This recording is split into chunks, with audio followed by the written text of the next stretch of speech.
reason to stay. Radio, the way it should be heard. You got the power.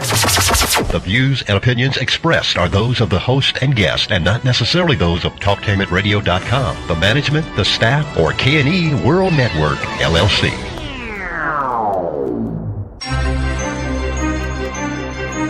This is The Compensatory Concept with Mr. Neely Fuller, heard exclusively on TalkTainmentRadio.com, the world's greatest radio. Radio, the way it should be heard. And now, Mr. Neely Fuller. If you do not understand white supremacy, which is racism, what it is and how it works, everything else that you understand will only confuse you.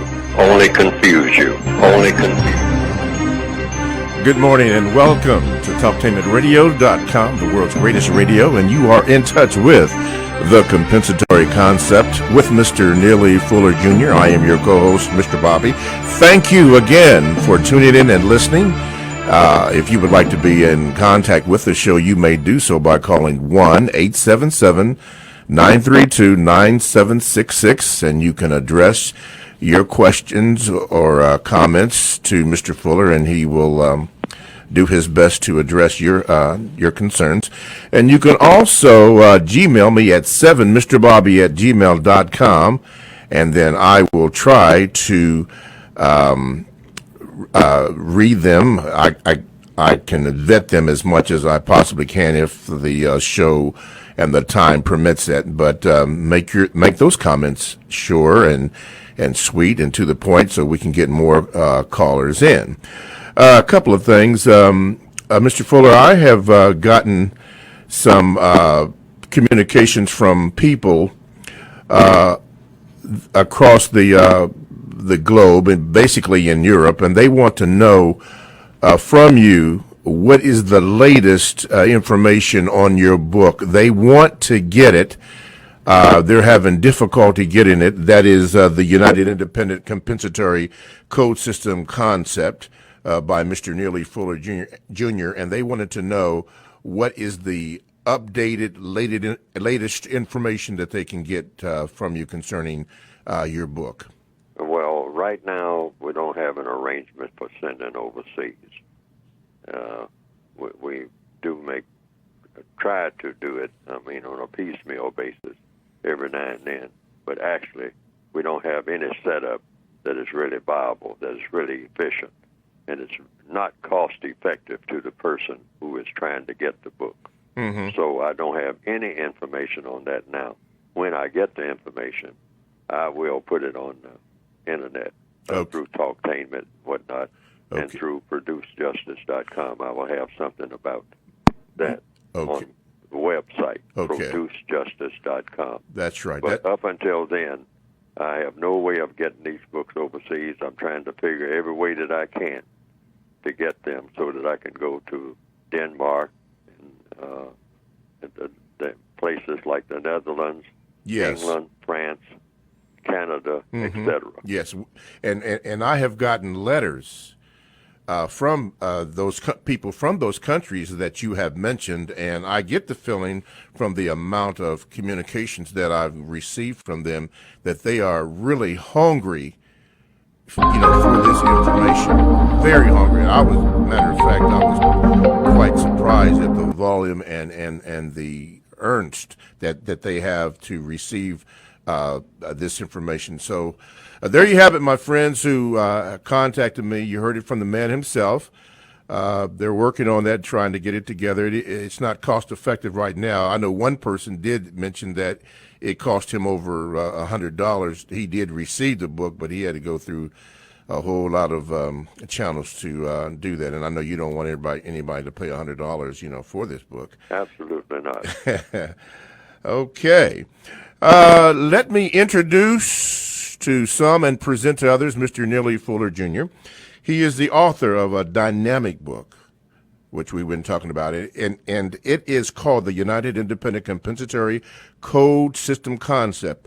Now, it is a textbook, workbook for thoughts or speech and or action for victims of racism, white supremacy. And he wrote the book. And Mr. Fuller, before we get into our calls, Just speak a little bit about the book and if there's a word guide or anything that you would like to say about the book and then where we can get it.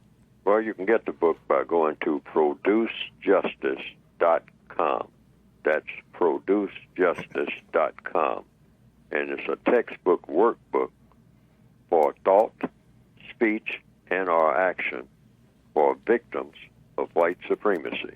If a person does not perceive him or herself to be a victim of white supremacy, meaning racism, either directly or indirectly, in any aspect of their existence, then the book doesn't apply to him or her.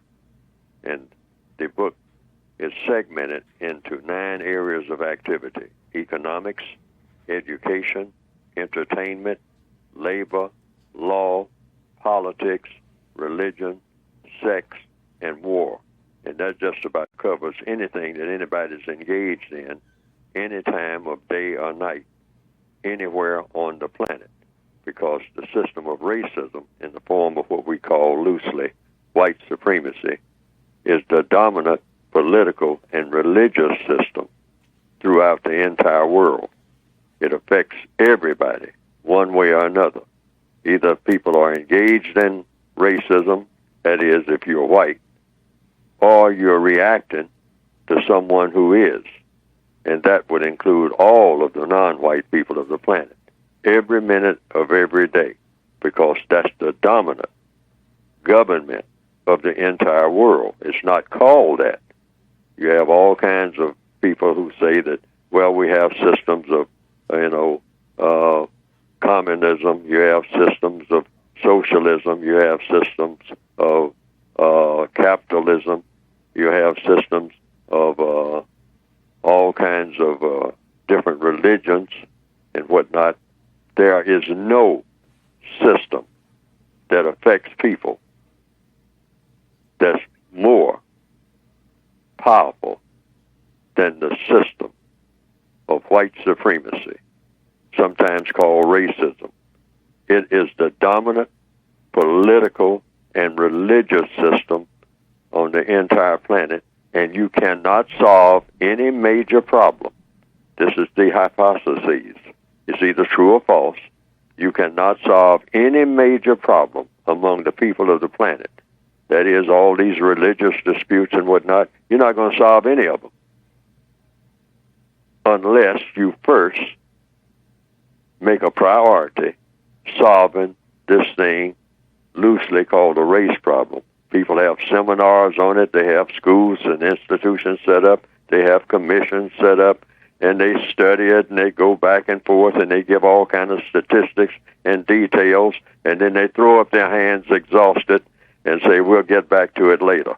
Well, you can get back to it later, but you're not going to solve any problem that you're going to move on to. You'll say, well, we'll get back to this later. But, but right now we got some other problems. Well, you're not going to solve any of those other problems without solving the race problem. So you might as well get back to it now. Mm-hmm. Because the other problems are not you're not going to solve any of them. Yes, sir. Okay, you're listening to The Compensatory Concept with Mr. Neely Fuller Jr. here and exclusively on TalkTainmentRadio.com. I am your co-host, Mr. Bobby, and if you would like to get in contact with the show, you may do so by calling 1-877-932-9766, or you can Gmail me at 7mrbobby@gmail.com. Let's go to the phone lines. Caller, you are now on with Mr. Neely Fuller Jr. What is your question? First of all, I want to say good morning to Mr. Bobby and to Mr. Fuller. Good morning.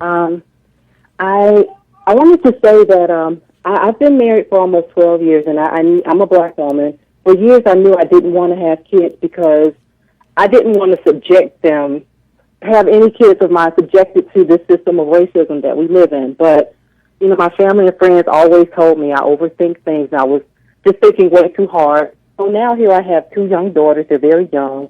And after listening to Mr. Fuller, there are a lot of other people that I listen to, I am very committed to moving forward to helping or doing my part in solving this part of racism. My question is, how do I as a mother do this when I am married to someone who thinks the complete opposite of me and doesn't have the level of commitment that I do. I just feel like any efforts that I make to be an example for my daughters are going to be usurped if me and my husband are not working in unison.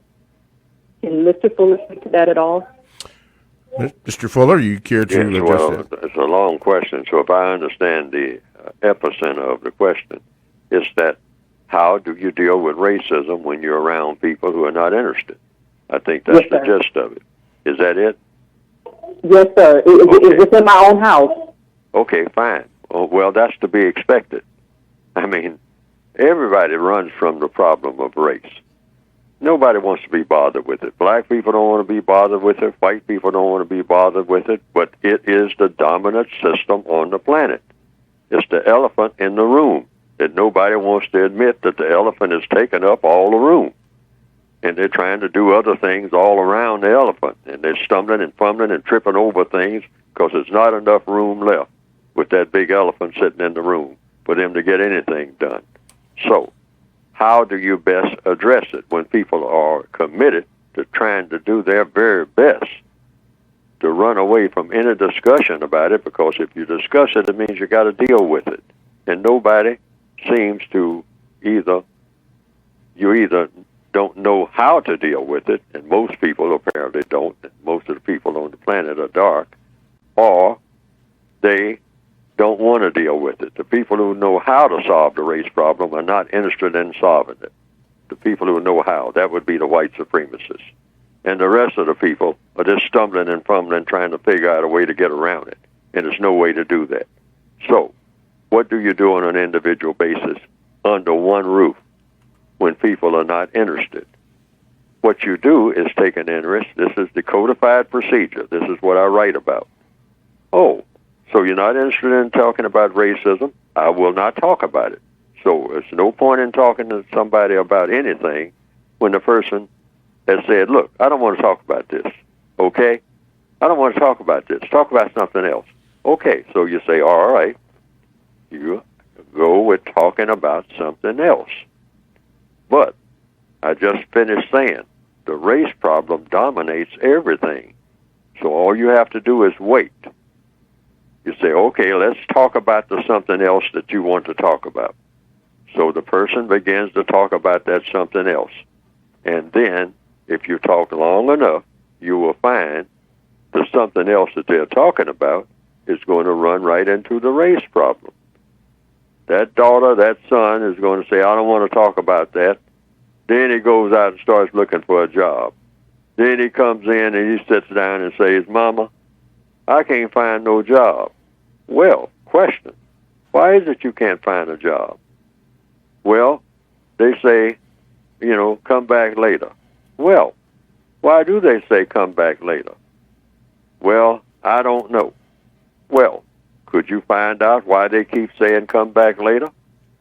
Well, it looks like they keep saying that, and but I see the white buddies that I got, they got jobs when they went to the same place, but I didn't get one. Oh, your white buddies got jobs, and you didn't get one. Oh, now why do you think that is? See, people are only ready to talk when something hits them. That's the formula. So all you got to do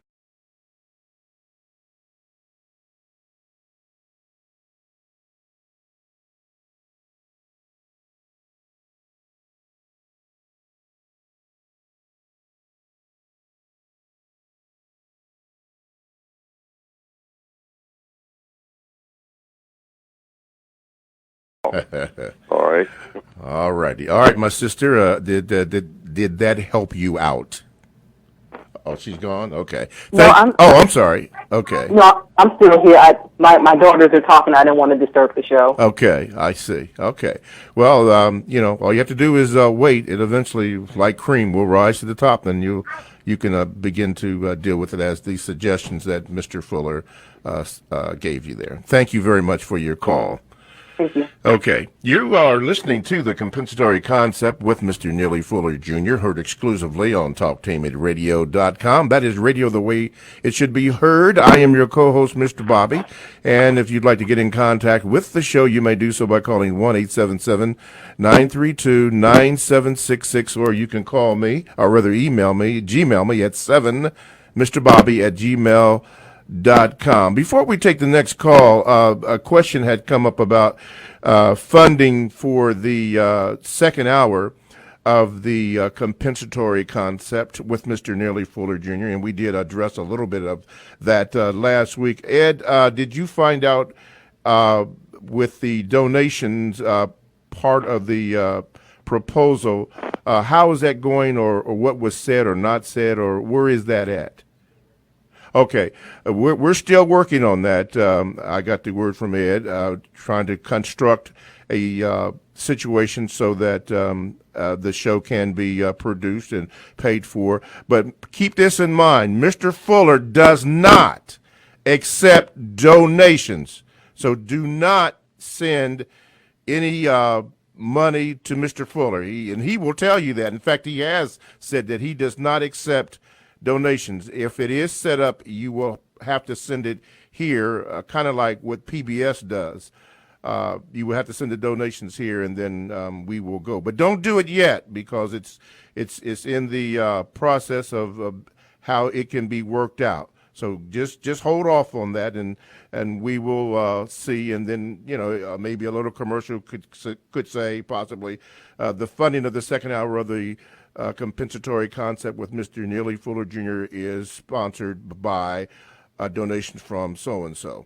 And I want to make it clear that I don't have anything to do with the sponsorship, anything like that. That's right. That's an option that a person has to support, just like you support public television or whatever. Mm-hmm. Or certain radio stations, like the PBS stations, I think. Yes. They have that arrangement. I don't know anything about that. I'm not connected with anything like that. That's right. That's an option that a person will make on his or her own that's separate from the compensatory concept. Yes. Right. Yeah, okay. So now you heard that. You got it all straight. Okay, let's go to line number 2. You are now on with Mr. Neely Fuller Jr. What is your question or comment? Yes, good morning. I'm Tyreek from the Bronx. Okay, Tyreek. Good morning. I got a chance last night to watch a movie that Mr. Neely Fuller has recommended for some time, Nothing But a Man, a 1964 movie. That's a very good movie. It takes place in the South, and it's a very powerful movie. I was shocked at how blatant the white supremacy in the movie was. There was a character in the movie named Duff, and he came upon all his life, some white supremacists. He wasn't allowed to get a job. When he started doing better for himself, after he got married, he was trying to organize some of the black people who were being mistreated by some of the white supremacists at one of the local plants that he was working. And he actually lost his job because one of them told that he said they should stick up for themselves. That way they wouldn't be able to be, mistreated by the white supremacists. And he wasn't able to get any work throughout the town in the South because they were labeled him as a agitator or a troublemaker. And I just wanted to make that comment that everybody listening should take the time out to watch that movie, because it's a very powerful movie, and it will help people understand racism more, because art imitates life.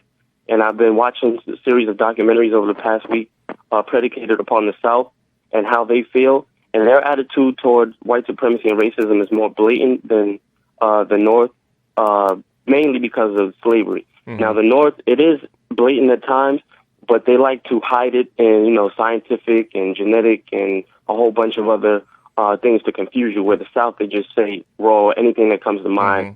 They don't care. Okay. So, I just wanted to make that comment. And I agree with everything Mr. Fuller said in the beginning, that if you are black, racism will touch you at some point in your life, whether you realize it or not. And the more you study upon it, the more you'll be aware of it. Oh. And I just appreciate everything you guys do on the show. And I thank you. Okay, that was Tyreek from Brooklyn. Thank you, Brother Tyreek. Mr. Fuller, I have a communication from a lady by the name of Phyllis, and she says here, Mr. Bobby, your shows with Mr. Fuller have helped me tremendously by assisting me in understanding the system of white supremacy racism. I have studied the compensatory code system and continue to study this extremely valuable tool for thought, speech, and action.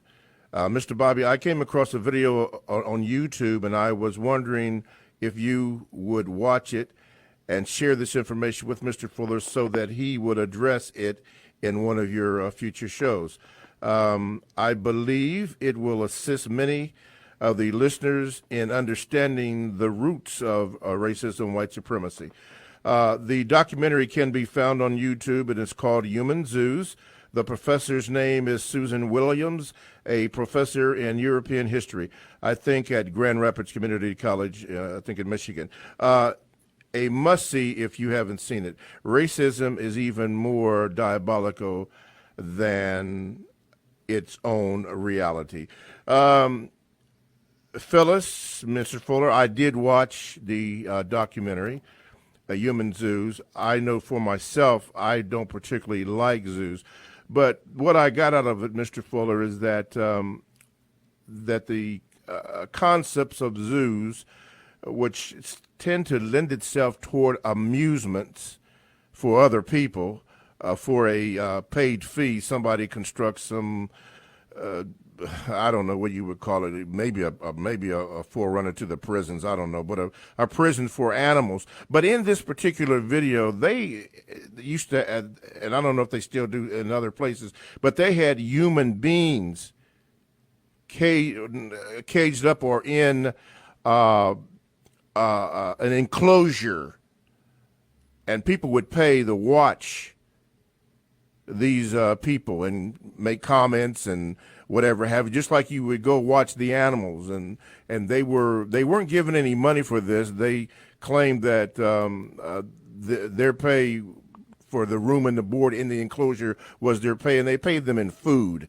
And it was very disturbing to see how people profited off of other people dominating them and putting them in situations like that. And then I further went on to do a study on, her name is Baartman, Sarah Baartman, which it was just disturbing how they paraded her around because she was well developed in certain areas of her body, a black woman, and sometimes they had to get her drunk to have her do this. And people would, again, pay to watch and see this, have sex with her sometimes, and all kind of terrible things. And even after she was deceased for 20 years, they paraded her body around. The question that I have, maybe for Phyllis, is and I didn't realize that you haven't seen this, Mr. Fuller, but she was speaking about the roots of some of the roots of racism and why people do that. Can you speak to this or have a thought just off the cuff when you hear things like this going on and have gone on? Yes, even that happened, even during lynchings and whatnot.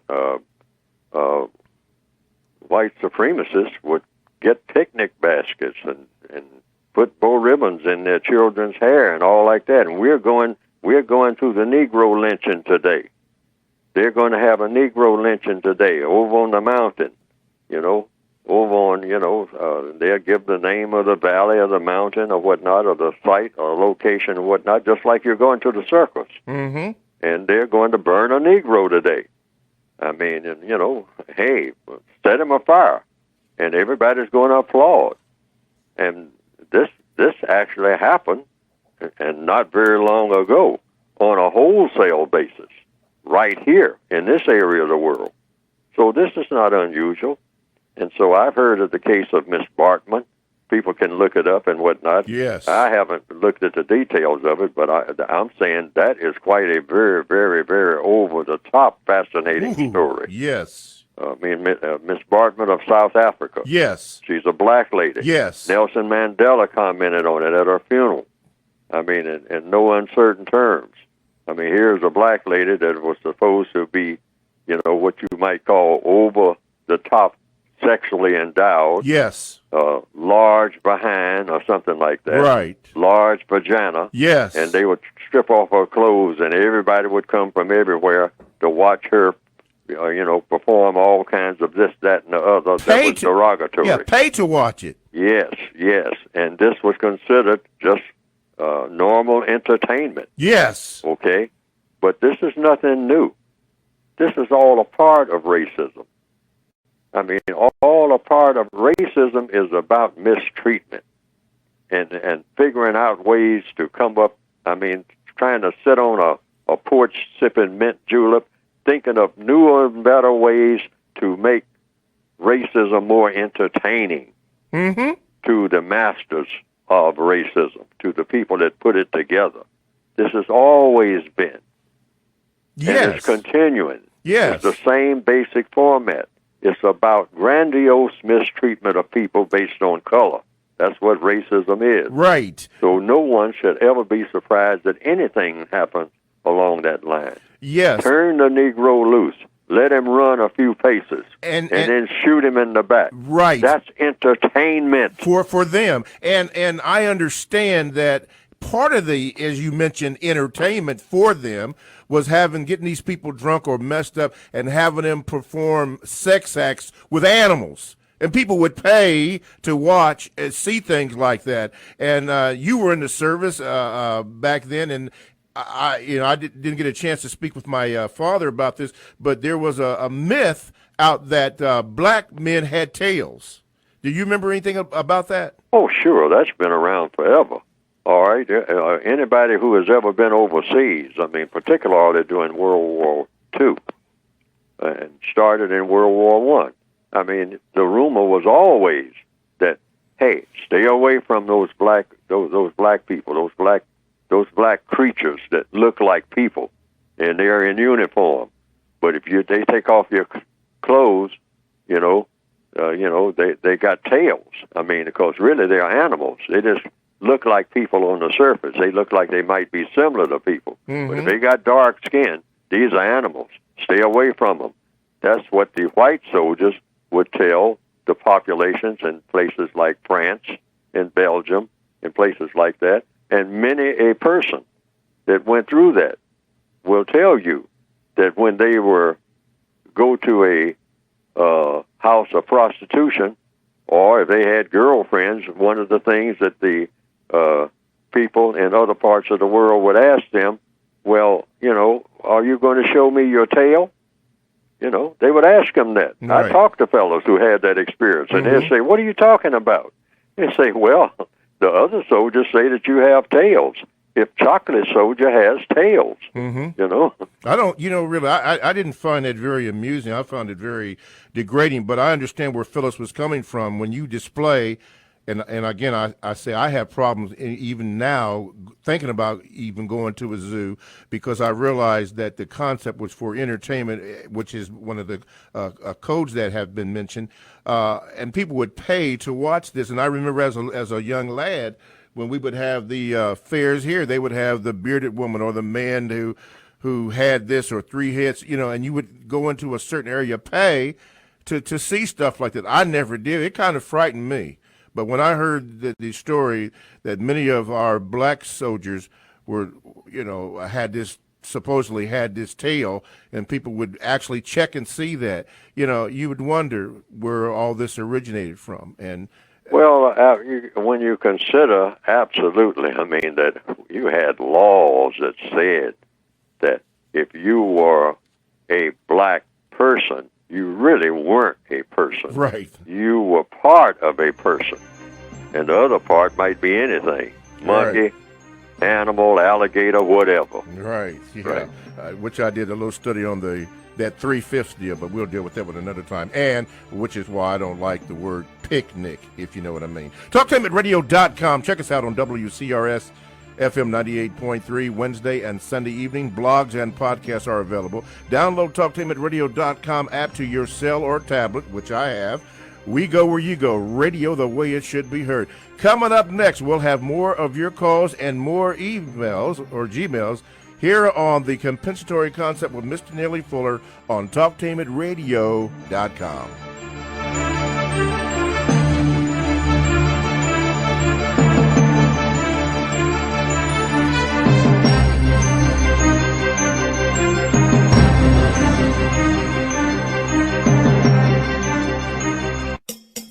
TalkTainmentRadio.com is the premier internet radio platform offering 40-plus talk radio-style programs professionally produced, optimized for online distribution, featuring Columbus, Ohio on-air personalities. TalkTainmentRadio.com offers listeners diverse programming options covering topics such as arts and culture, love, life and relationships, technology, religion, paranormal activities, local and national politics, women's issues, alongside health and wellness. Listeners can access their favorite TalkTainmentRadio.com programs free of cost through the website. Download the TTR app to your cell phone and you can take us wherever you go. We have programs on demand to fit your schedule through our podcast. The address is TalkTainmentRadio.com.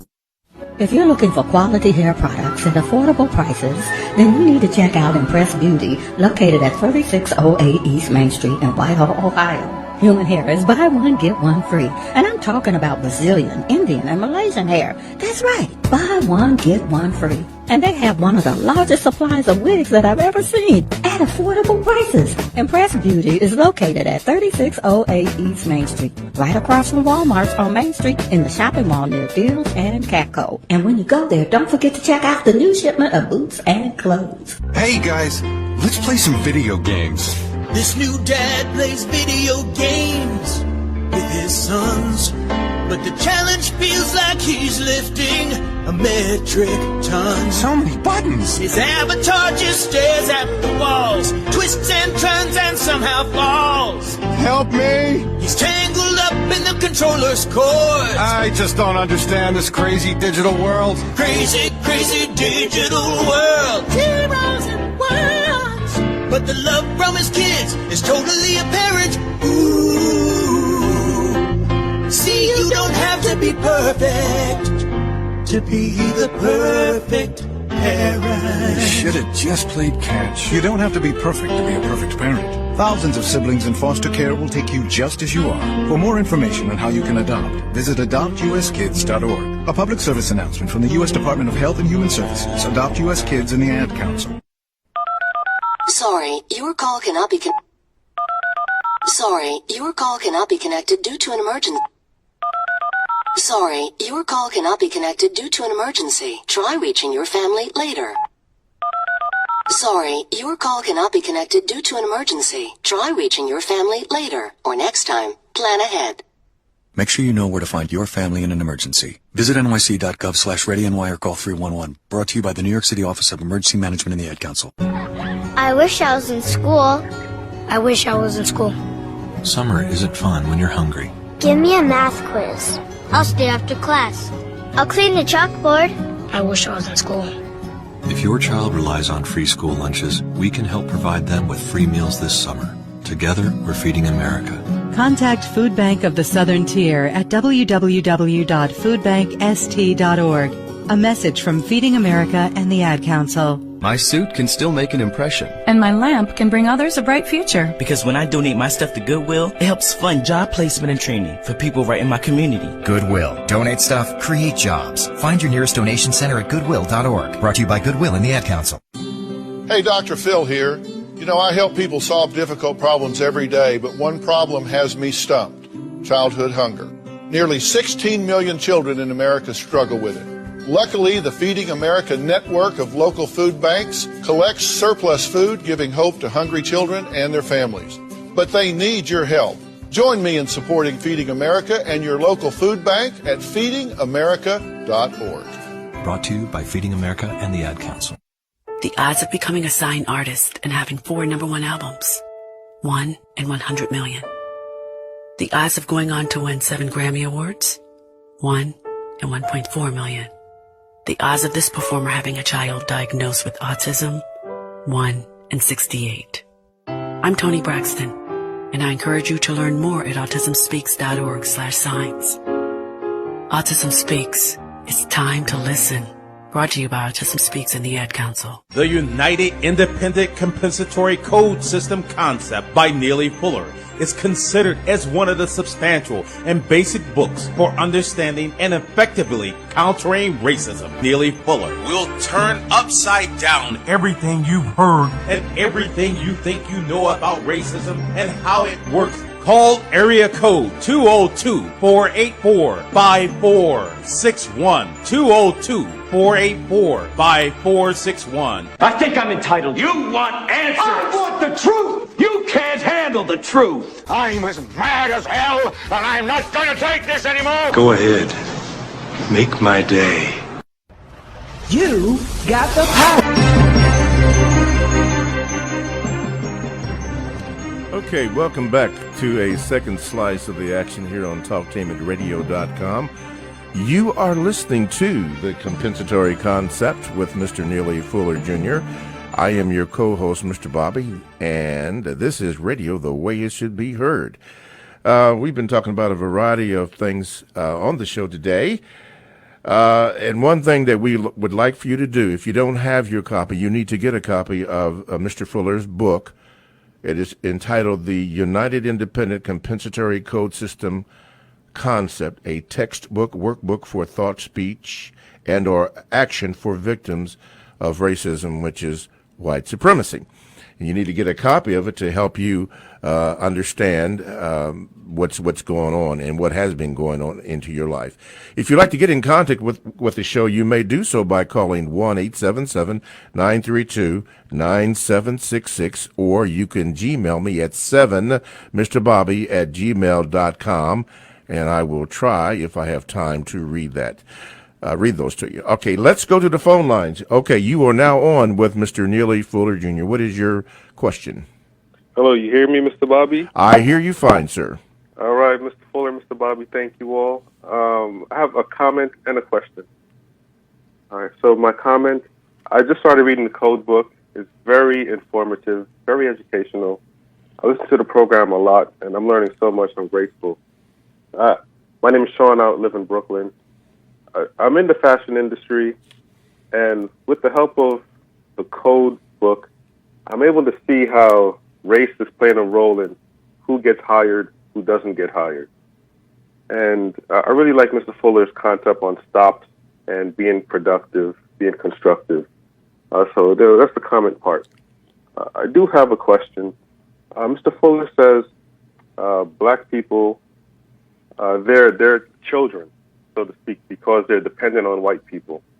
Now, if a white person, white male, white female, if they work a so-called 9-to-5 job and have a mortgage, are those white people dependent on the employer, and are they also children? Mr. Fuller? Well, all people are children, depending on what context you want to put it in. But in the system of white supremacy, all black people are subject to the white people who believe in white supremacy.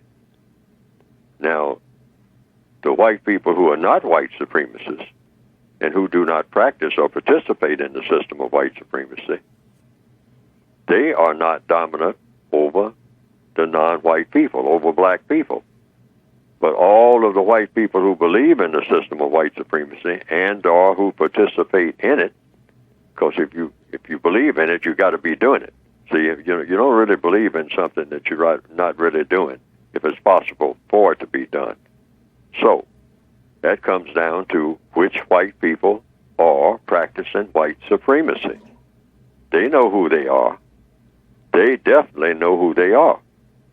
And so these are the people who have made children out of all of the black people of this entire planet. Children are dependent on grown-ups. So the white people who practice white supremacy are, quote, unquote, the grown-ups in the system of white supremacy. Mm-hmm. And people like myself, a non-white person, I'm subject to the white supremacists. And I am, before I was born into a system where I was already declared as being a child, a dependent child, before I was born. I'm the illegitimate child of the white supremacists. By illegitimate, I mean because they are dedicated to mistreating children. They are child abusers. Then that's what racism is. It's child abuse on a massive scale, because I'm dependent on what the racists do or don't do in regards to me, whatever their dictates are. I have had to do it from the time that I was born, right up to now. And that is in economics. If I want anything in economics, I'm dependent completely on the white supremacists. Yes. Forget that. If I want anything in education, just look at it. Black people are continuously talking about, we need better schools. We need better schools. Educate us. Black people, dark-skinned people, when they talk about education, they're not talking about going to other black people and getting educated. If you're going to get educated, if you're going to get a certificate that says that you are now an educated person, you are going to be talking to somebody white. Period. Either directly or indirectly. Now, there'll be some black people in the field of education who will say, oh, that's not so. I got my credentials from a historically black college. Mm-hmm. In fact, I got credentials from 2 of them. Oh, well, now, where did your college get credentialized? Many of the so-called black colleges are named after founders who were white. Okay? So is that a truly black college when the black college has to be credentialized by somebody white, either directly or indirectly? That's an institution. So what are we talking about here? Are you paying attention to what you're talking about? Have you thought about what you're talking about? Yes, I'm talking about childhood here, dependency. Mm-hmm. See, so when they say that black people are irresponsible, well, in order to be responsible, you have to have power. So naturally we are irresponsible. We don't have any power. There isn't a black person on this planet that has power over the white supremacists. Right. Otherwise, you wouldn't have white supremacy. So we are all children. That's what they mean when they say boys and girls. They're telling the truth when they call me a boy. Hey, boy, tote that barge. Lift that bale. He's talking to a child. That's who I am. We have to recognize that and stop lying to ourselves. I'm a man. I'm 24 years old. Oh, yes, it has nothing to do with how old you are. It has to do with your condition and your dependency state. And if you got anything that's worth anything, you better believe it came from the white supremacists. All the stuff you brag about. Look at my house. Look at my car. Look at my credentials from a college. Look at what I have. Look at my bling bling. If it's worth anything, you better believe you got it from the white supremacists. That makes you dependent on the system of white supremacy. Yes. Mm-hmm. Including your ability to breathe. Because they can stop that anytime they want to, too. Certainly can. And that's why we're all out in the streets protesting Black Lives Matter. Mm-hmm. They can cut your breathing off anytime they get ready. And you better not even think about cutting theirs off, or you're going to be in bigger trouble than all your buddies. All righty. All right. Thank you for your call, caller. You're listening to The Compensatory Concept with Mr. Neely Fuller, Jr. I am your co-host, Mr. Bobby. And you're listening to it on TalkTeamRadio.com, and that is radio the way it should be heard. If you would like to get in contact with the show, you may do so by calling 1-877-932-9766, or you can write me at 7mrbobby@gmail.com, and we'll try to get your call on. Let's go to the phone lines again. Hello, caller. You are now on with Mr. Neely Fuller, Jr. Go ahead. Caller? Oh, yes. Oh, yes. Okay, right. I guess you're talking to me. I have 3 questions, if you don't mind, please, sir. If they're quick questions, yes. Okay, 1. I'd like, if possible, for Mr. Fuller to talk about this so-called refugee migrant crisis that's happening in a part of the world where these people are being refused entry into Europe and stuff like that, and babies dying and drowning in the waters and stuff like that. Let Mr. Fuller address that one first. Go ahead, Mr. Fuller. It's greatly complicated, but it's greatly complicated because that area of the world called the Middle East was invented The usual suspects are the white supremacists. The white supremacists invented something called the Middle East. Really, there's no such thing as the Middle East. That's right. As such. That's correct. But that's just something that they made up. And they made it up for a purpose. What is the purpose? To use it as an incubator for experiments in different types of confusion. It's always confusion going on in that area called the Middle East. That's going to continue and continue and continue and continue. Why? As long as the white supremacists say it's going to continue. And why do they want to continue it? Because you have a mixture of white, non-white, all kinds of confusion there, even when it comes to the classification of people. They say, who are these people that are in the Middle East? Sometimes people called Ethiopians are included, and sometimes they are not. Sometimes people who are so-called Libyans are included. Now, the place called Libya is in what you call Africa, but then sometimes they'll say that Libyans are also in the Middle East. And, and who is this doing the saying? Directly, indirectly, the usual suspects, the white supremacists. Why? Because they will confuse even what they call the Middle East from time to time. They'll say, Libya, Egypt, that's not a part of the Middle East. Right. That's in Africa. That's... And then you come around at 5 o'clock the next day, and they'll say, well, as of last night, Africa, Libya, and Egypt have now been declared a part of the Middle East for the next 48 hours. And you say, well, who did this? Well, I don't know. That's what the white supremacists will say. Or somebody in authority. Well, who is this authority about what the Middle East is and what's going to happen in the Middle East? And well, it must be a phantom somewhere. Yes. Must be somebody from Mars. Yeah. I mean, because the white supremacists are deceitful. Okay. And they cause confusion. So it's no telling what that's all about, but you better believe it has something to do with mistreating black people. Absolutely. And caller, okay, thank you, Ed. Caller, he is correct. And I'm not saying that just because he's my mentor. I did my own research on the Middle East, and yes, it is an invented situation. He is absolutely correct on that. But you have to do your own research. What is your second question, please? In 1951, there was a petition to the United Nations called We Charge Genocide, a historic petition to the United Nations for relief of the crime of the United States government against Negro people. Paul Robeson led a delegation in New York to present this petition to the UN Secretariat. William Patterson presented the same petition in Paris to the UN. My question is,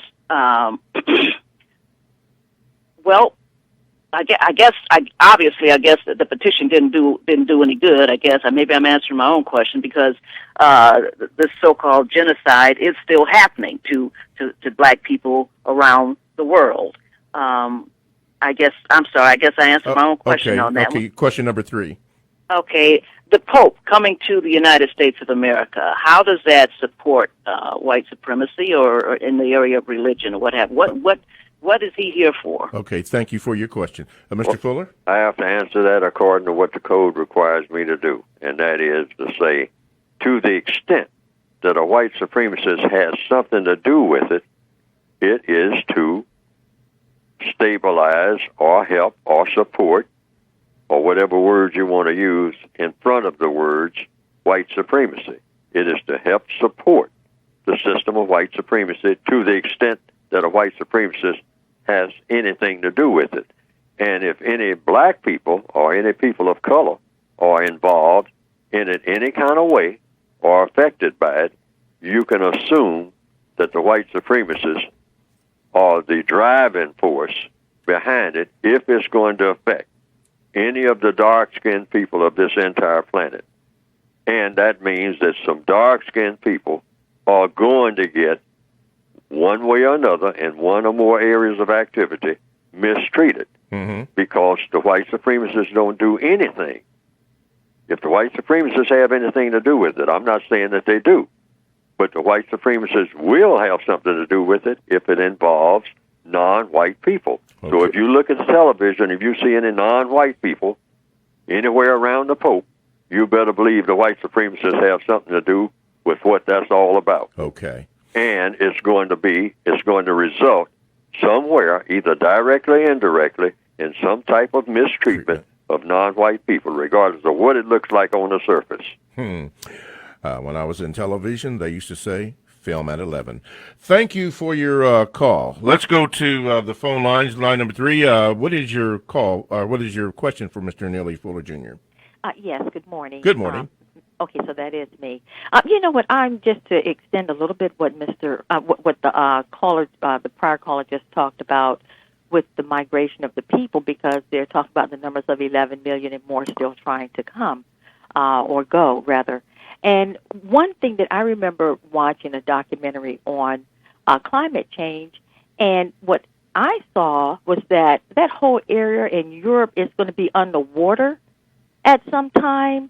So I'm looking at it and I'm like, well, maybe let's have the people desire to come to this place, and then, hey, they have the money, they have the planes, then they can go, into the rest of the other parts of Africa, being Libya and, all those other places, especially with that whole new large supply of oil that is now under the South Sudan. And the other thing I want to say is that, people are yelling and screaming about these people migrating, but when the very, very dark people were forced out of Sudan, ladies with bags and children on their back and bundles on their head, no one talked about it, and it was the same large number. So Mr. Fuller's assessment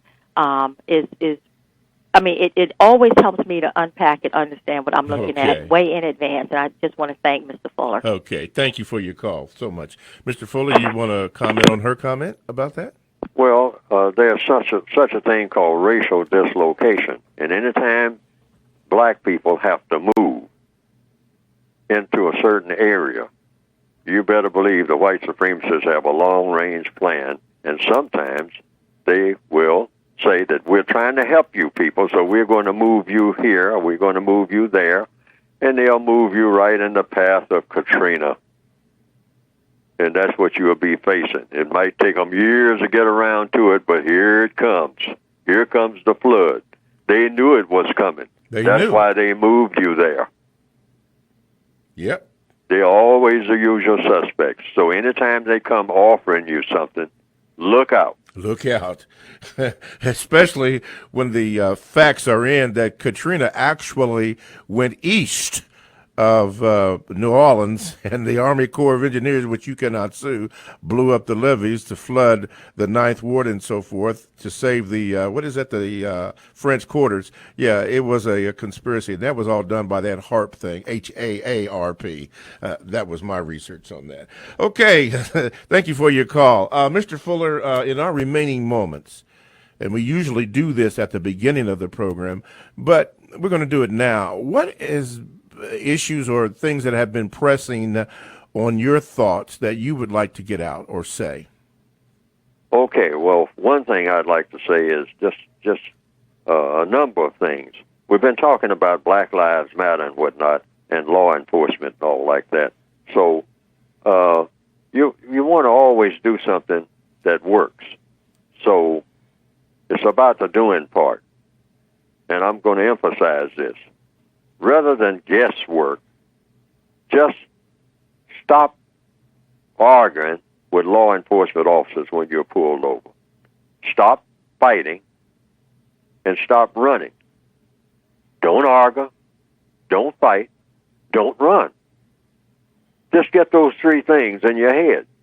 Don't argue, don't fight, don't run. Now, you may get killed anyway. If it's a imposter, if it's a race soldier trying to pretend to be an officer, a race soldier is a white supremacist in a uniform, most likely, or who presents himself as a law enforcement officer. That's a white supremacist pretending to be a police officer. Police officers are not brutal. Police officers are people that we actually need. But what you have is infiltrators, and you give a title to them called suspected race soldiers. Don't call them race soldiers. Call them suspected race soldiers if they're white, because you suspect that they could be white supremacists, and they will kill you. So you are in captivity anyway. All black people have been captured. We are prisoners of war. So act like you're a prisoner of war. Don't argue. Don't fight. Don't run. You're inviting death when you do. This is not a fraternity. This is business. Get that out of your head. Don't argue. Don't fight. Don't run. I don't care what you think your rights are. And then take care of this later, after you get arrested or whatever. Then you talk about it. Then you can do your talking later when they give you permission to talk. You are a prisoner of war just by being black. Get that in your head. You're not in la-la land anywhere on this planet. So if anybody approaches you armed and say, I am a law enforcement officer, don't argue, don't fight, don't run. You are a captive soldier. You are already a captive. Get that in your head. That will cut down on a lot of this confusion. Because we keep going back and forth to court where he said, I said, and and you within your rights. This, that, and the other, and da. Hey, codified. Don't argue. Don't fight. Don't run. Mm-hmm. Boom, boom, boom. Don't argue. Don't fight. Don't run. Nail that down, and then we can get some clarity. And then later on, that's the best time to handle it. Just like any prisoner of war understands this. Yes. You put up your hands. Now you might get shot anyway, but this is war anyway, so you expect to get shot. That's what I'm saying. Yes, sir. Expect to get shot. Even if you're compliant, expect to get shot dead. Make that very clear to yourself and stop playing around. We're not in Oz. We're not in Shangri-La. We're not in paradise. Right. You're a prisoner of war. Act like it. Okay. And was there? You said you had a couple of concerns. That was one. What is there another concern there? Oh, well, now let's see. Oh, yeah. Well, stop robbing and stop stealing. That's in the code book. Yeah. Now, I'm saying this to black people. We're going to rob. We're going to steal. A lot of us going to continue to do it, whatnot.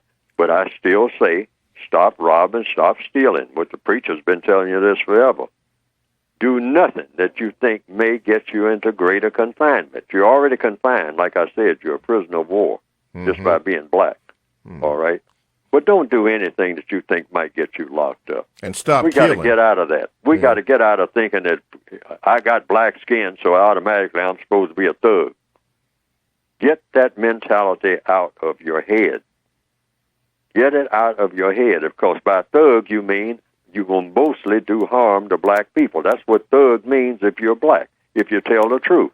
And we all need to stop lying about that. Yeah, I'm going to live the thug life. All you're doing is announcing, if you tell the truth, I'm going to find a way to do harm to other black people.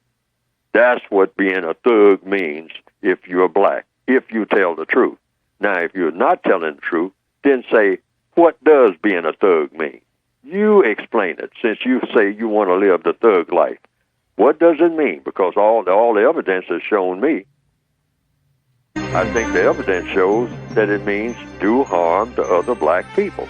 Ah, well, there goes the music. So one emailer said, Mr. Fuller, you're ripping the covers off today's show. So that's good. Miss Nikki in Atlanta, I will address your question to Mr. Fuller next week. It was a good question. We just don't have time to do that. Mr. Fuller, and to all of our callers and emailers, thank you so much for listening.